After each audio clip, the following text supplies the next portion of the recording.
intelligencesquared.com.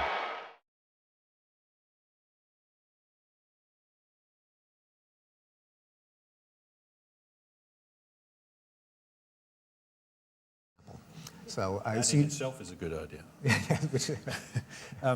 Let's go to the audience. Let's get some questions. And there are some microphones. And there's a microphone very close to a guy with his hand up. So that's a good place to start. Hello. Thank you for a very interesting discussion. May I just press you a little bit more, Professor Pinker, on the point that's just been raised?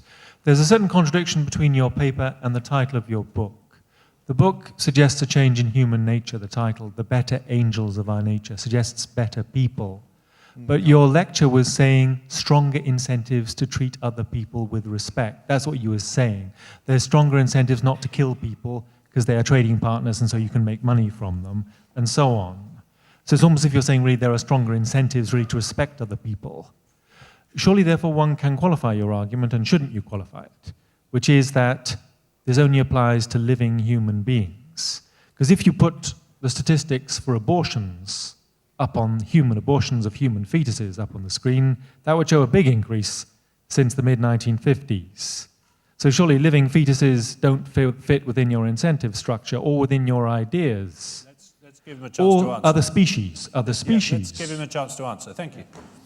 by the way, the better and better angels doesn't refer to, it's not a comparison among people at different times. It's a comparison among different components of human nature. At least that's the way I understood Abraham Lincoln when he coined the phrase, and that's the sense that I have in mind. That is, some of our inner actors are better than others, better morally. It is true that exchange and reciprocity as an explanation for a decrease in violence doesn't apply in all cases. It also doesn't apply to treatment of animals, because they have nothing to offer us in return for our treating them better. And that's why I would not rest this entire case on the expansion of reciprocity in trade. There is an expansion of compassion. There's also an expansion of the doctrine of the idea of universal rights. That is, that sentient creatures, such as animals, ought not to be made to suffer needlessly. That very principle is one of the reasons that I think the Western world, in fact the world as a whole, has tolerated an increase in abortion, because the fetus that is aborted is not a sentient creature, and so people categorize it as not a form of violence, as evidenced by the fact that, contrary to predictions when abortion was made widely available, especially in the United States in 1973, the prediction was that since this will be perceived as a cheapening of life, it will inexorably lead to the legalization of infanticide and harsh treatment of children. Well, almost 40 years later, we can say pretty categorically that that prediction has been falsified. In no country with legalized abortion has the deadline steadily crept later and later into pregnancy and resulted in infanticide. And the valuation of children, far from having decreased, has reached insane levels where children are doted on morning, noon, and night.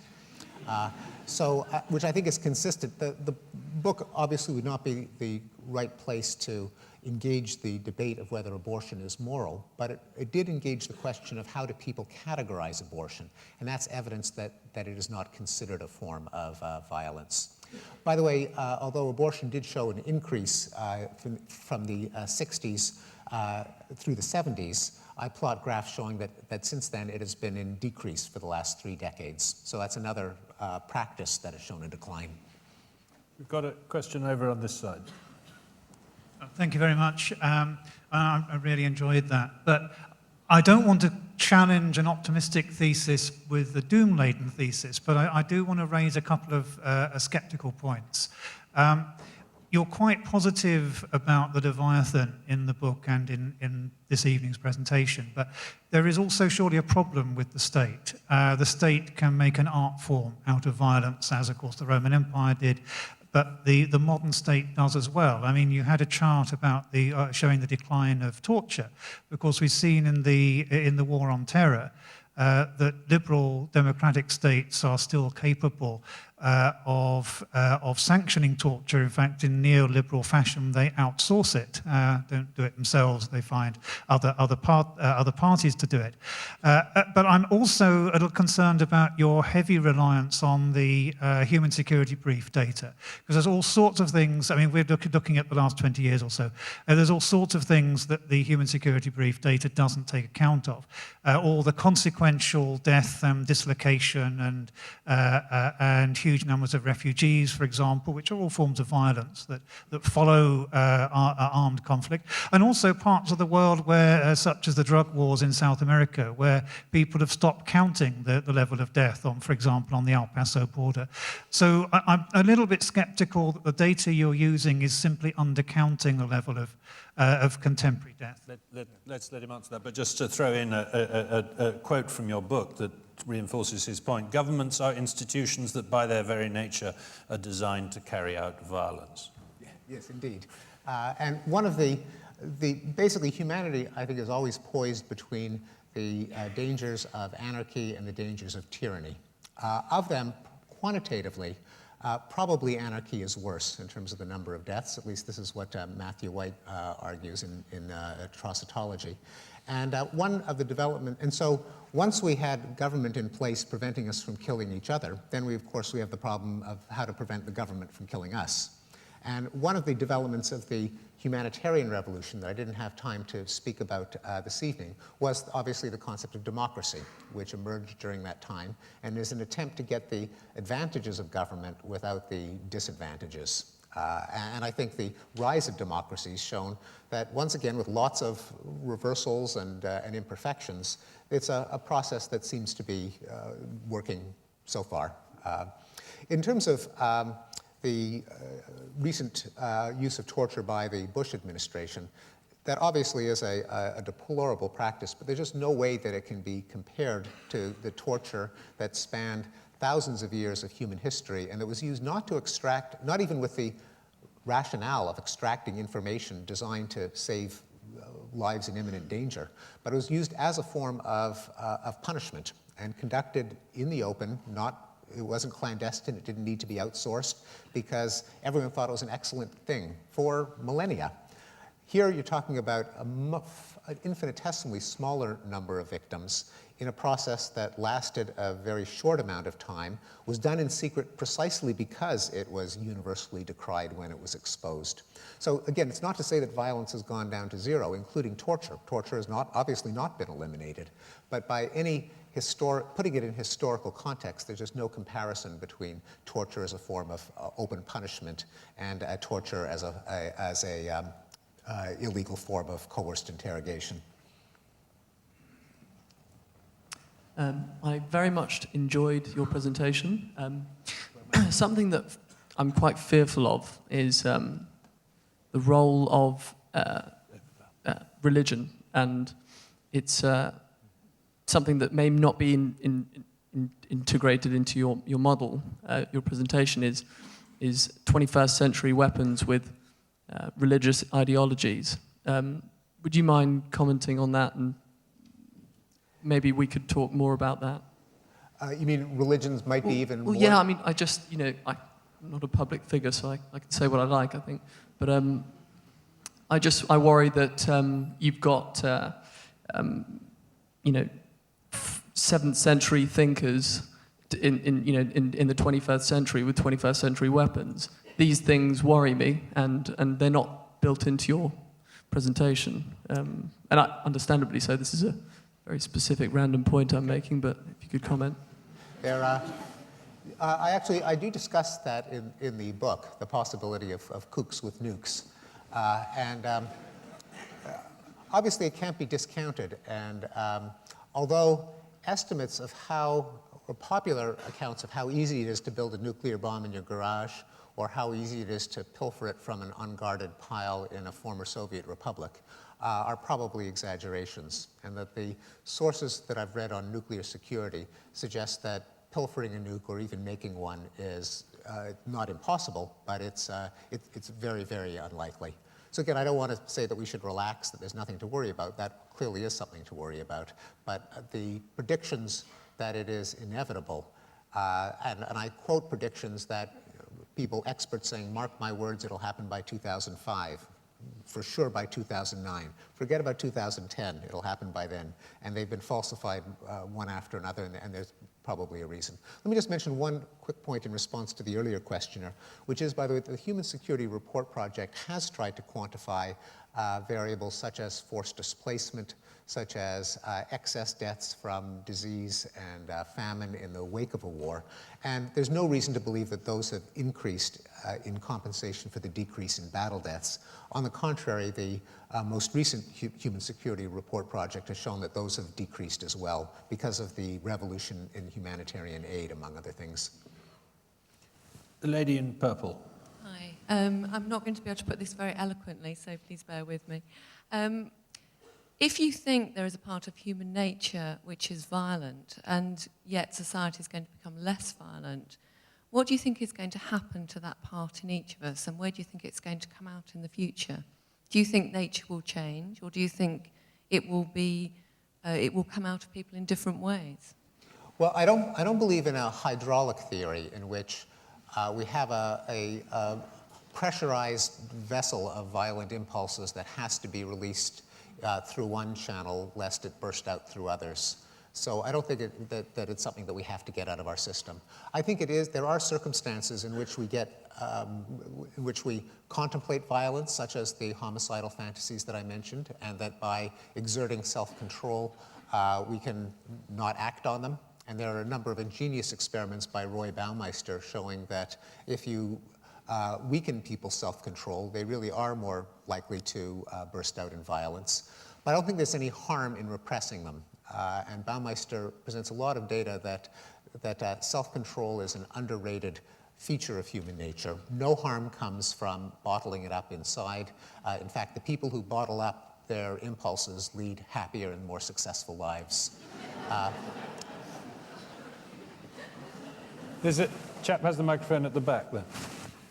This may follow on slightly from the point that was just made. As you see a decline in physical violence as perpetrated towards people, and the incentives growing to trading with people, and looking at a sort of more efficient economic existence, do you foresee also the decline in the profit motive, if you like? So as people in the past would have perpetrated physical violence upon people, could you make an analogy between the extraction of profit as violence, and do you see a similar decline and as profit becomes a less acceptable way of dealing with people? No.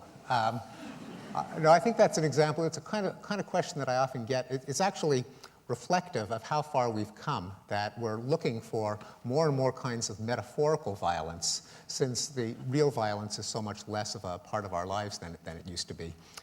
No, I don't think profit is a form of violence. I mean, partly I come from a family of retailers. My grandfather made ties.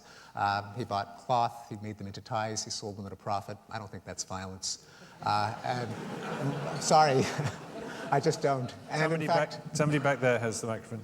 And on the contrary, some of the data that I presented showed that countries that encourage the profit motive tend to be more peaceable than ones that don't, because say what you will about the profit motive, but it's better than the pursuit of perfect justice, national glory, rectifying historic wrongs, and all kinds of other motives that demonstrably have led to massive violence. I wanted to ask about doom-mongering, and this thing of us being more pessimistic about things, even when the facts suggest otherwise. My personal bugbear is crime in the UK, which has halved in the last 20 years, but surveys show that people think it's about the same or has gone up. My question is, how much damage has this negativity done? Because we seem to have done okay. And if it is damaging, given that actually most of us aren't going to spend time looking at charts and all the things that you recommend, how can we do something about it? Yeah. Well, there is an incentive structure among many kinds of politicians to exaggerate danger, such as the exaggeration of the danger of terrorism that led to the constriction of civil liberties in the United States, not to mention the war in Iraq, which had a kind of vague anti-terrorist rationale, based on a completely exaggerated threat of terrorism. Fear of crime allows police chiefs and prison wardens and politicians to get reelected by shaming any opponent who is seen to be too soft on crime. And so I think there is a responsibility of journalists to report not just episodic accounts of this crime or that crime, but to highlight the actual figures when they're released, make that into a news event, put the graphs on page 1. But it's part of a more general trend that I would like to see toward a greater reliance, a greater sensitivity to statistics in education, in public discourse, in journalism, in government. That is, we should all be sophisticated consumers of statistics, have the tools to evaluate statistical claims, to find flaws in statistical studies, but appreciate trends that have been demonstrated reasonably well. I argued for a requirement in statistical reasoning and decision-making at Harvard. I was outvoted, but I think this is an essential component to everyone's education. Steve, you've finally turned me into a pessimist. You really think that journalists can start to report good news or report things in proportion? If it bleeds, it leads, as they say. I've got another person with a microphone over here, but on this side, for the next one, I want you to find me a woman. Okay. So, as it were.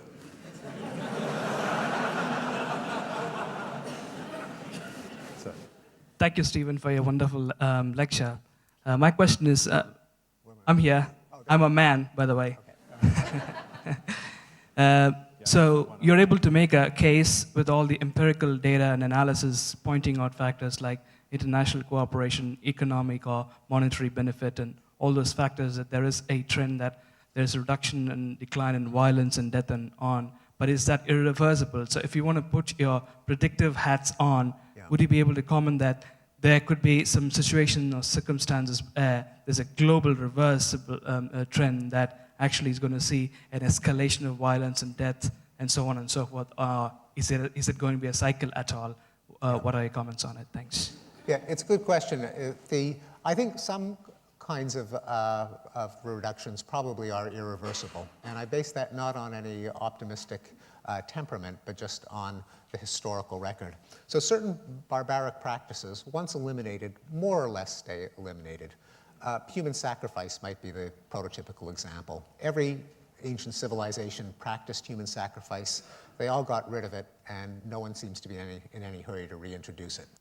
And so probably with legalized slavery, with torture as a form, and mutilation as a form of punishment, probably with the decriminalization of homosexuality.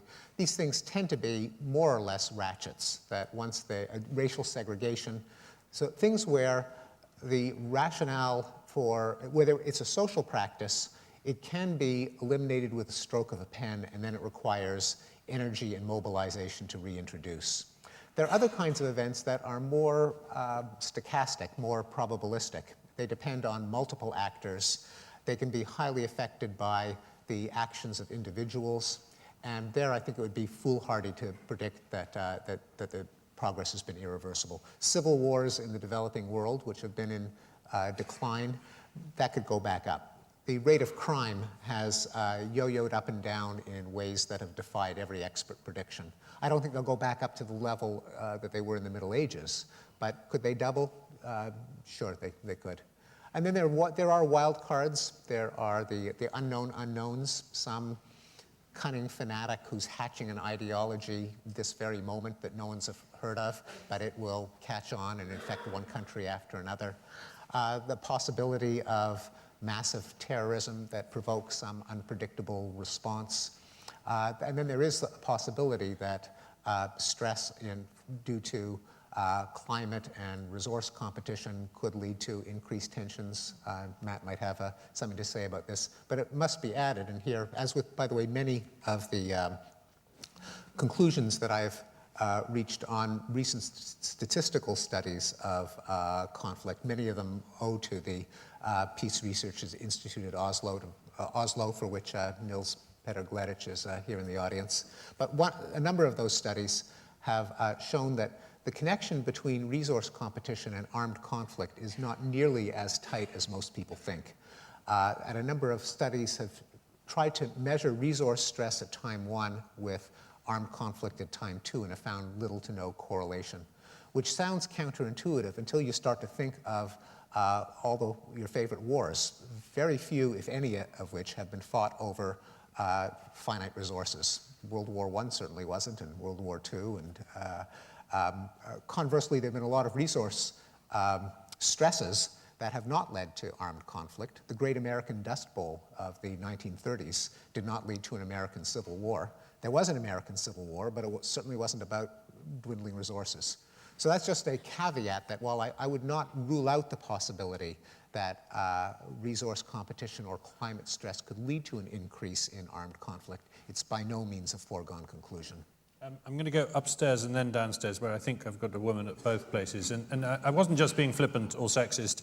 You actually make the point in the book that one of the trends that's caused the peace is feminization of society, that essentially a greater influence of women. So let's hear from one.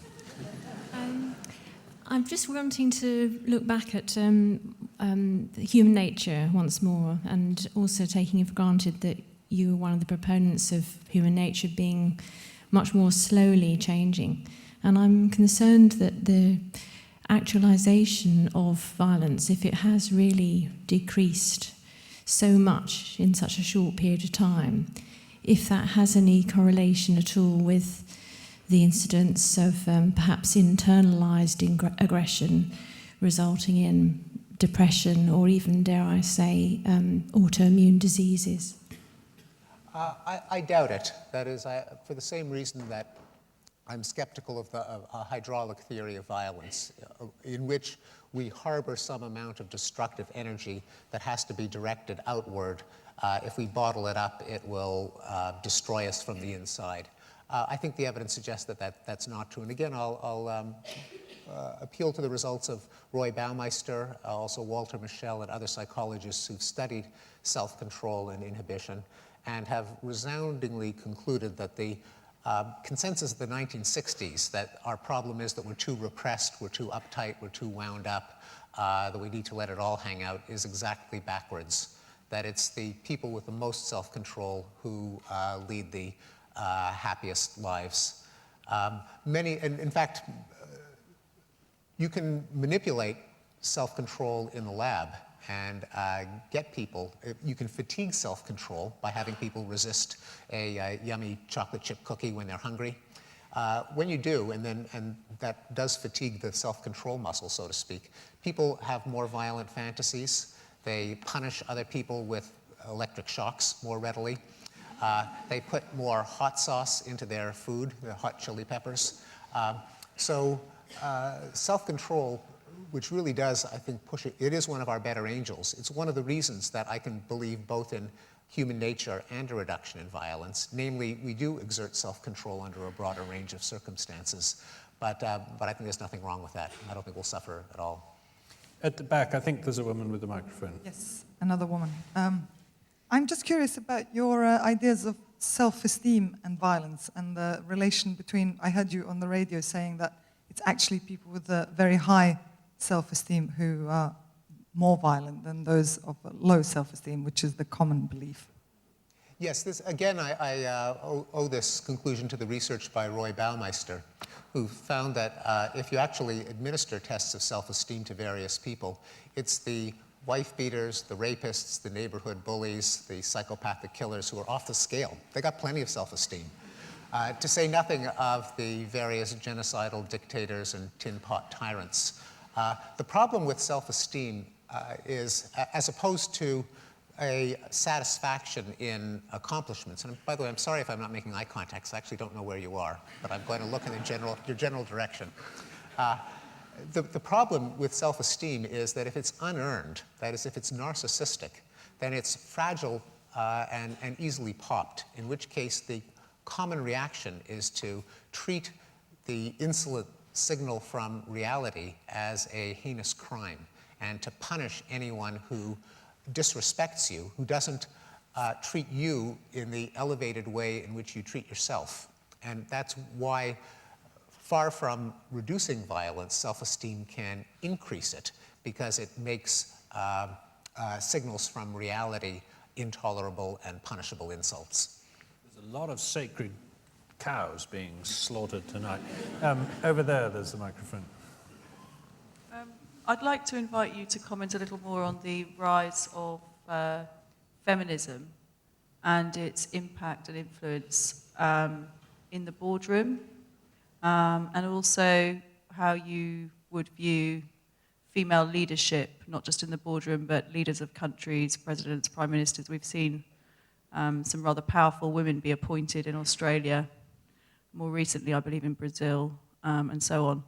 What is your prediction about the change and what will drive the change, and what is your prediction about where we will come out in terms of the impact on behaviour? As a Canadian, you're just as happy about having a female head of state as we are here. Yeah, right. We did have one briefly in Canada. No, sorry, I meant head of.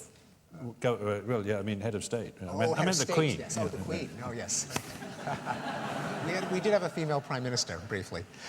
Yes, I think on average that the empowerment of women is a force that has driven down and will continue to drive down violence.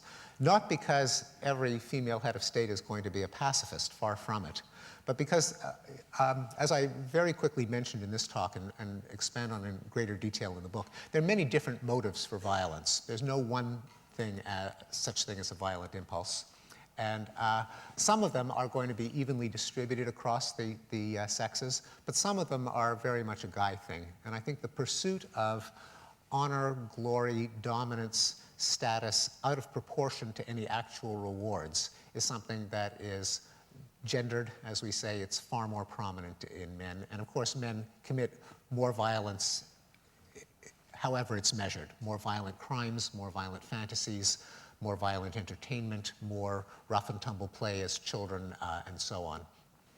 So to the extent that violent policies come from an irrational quest for glory and grandeur, as opposed to practical reasons, then I think you would see at least a slight sex difference in favor of less violence when female leaders are in charge.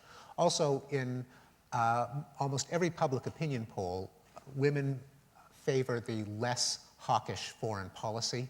In the United States, a majority of women voted against George W. Bush in both of his elections.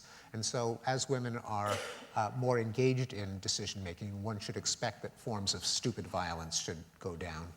There's one other reason that's more indirect as to why the empowerment of women may lead to a decline in violence. And this is pointed out by Malcolm Potts. Namely, the main battleground in women's rights day to day is reproduction. And in societies that disrespect women, women tend to lack control over when they marry, who they marry, access to contraception and abortion. And in those societies, women tend to marry earlier under pressure from the patriarchs and have more children quickly. That tends to lead to big youth bulges in the demographic profile of a society. And in many of those societies, there's also some degree of polygyny, which means that a youth bulge is also a single male bulge. Likewise, in societies that practice female infanticide or female selective abortion. And when you have a lot of young, unmarried, rootless, and unemployed or underemployed young men, that can lead to trouble. To the extent, and recent studies have suggested that when women are given control over their own reproduction, they have fewer children, and the birth rate can plunge, economics held constant. So as women, I think, have more power, some of these demographic dangers will gradually be diffused. We're getting towards the end. A couple of very quick ones, if possible. Lady up there. I'd like to know your thoughts on the idea that many concerned parents often express, that children shouldn't be watching violent movies or playing violent video games and so on. Do you agree that it erodes the sense of empathy in children, or do you think, in fact, that today the increasingly sophisticated simulations we have of violence in video games and virtual reality and movies and so on actually help children to vent that violent streak elsewhere, and then have more self-control in real-time kind of interactions with people. Yes, I do think that violent entertainment in children is a red herring. That, for one thing, consumption of violent video games has skyrocketed during exactly the decades in which the rate of real violent crime has fallen. This isn't to say that there's a causal relationship, but just that everyone's expecting that kids should be going wild with all those video games, but it hasn't happened. And there are at least some reasons to take seriously the possibility that there's a causal relationship. One of them is a young man who's behind a video screen isn't doing a number of other things that he could be doing. Another is that, as Baumeister points out in a recent book by John Tierney, video games are the last pocket of meritocracy that today's children face. That in so many schools, because of the self-esteem movement, they're given the gold stickers for showing up. It's considered to be, invidious, competitive, and so on for kids to be graded according to their performance. Well, in a video game, it's merciless. You don't get a gold star for showing up, and one could speculate, as they do, that because they have data showing that self-control generalizes. If you put away the laundry, then you're more likely to lose weight, and vice versa. It's conceivable, though not shown, that kids who learn the self-discipline of practicing for a goal, not acting impulsively, exerting the self-control necessary to succeed in video games, could generalize it to other spheres of life, including inhibiting impulses before they act on them. Another sacred cow. The last word to a man, I'm sorry, that's accidental. Just returning to the question of human nature and the civilizing that we've had, if you were to take a prehistoric man or woman, but actually in this case a man, who was obviously had an opportunity to gain resources through violence in a way that we don't have to the same extent today. You commented that you didn't think that human nature had time to change through the time where we've moved from prehistoric, violent, brutish behavior of Hobbes. So if you were to take the long view and to see the civilizing process and to be an optimist and consider that we maintain human civilization indefinitely, we have had a dramatic move away from violence. Do you not think that perhaps through the agent of sexual selection, for example, there could be some move in human nature away from the violent impulse? Yeah.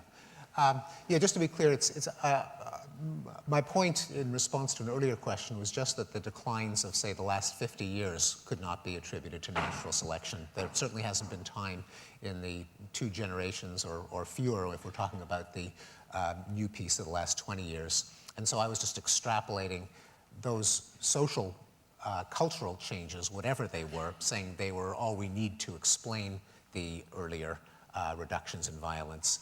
But I would not claim that, say, what I've been calling the pacification process, which in some parts of the world has unfolded over millennia, I would not say that that has not been enough time. Based on our understanding of natural selection, that is enough time for it to be possible.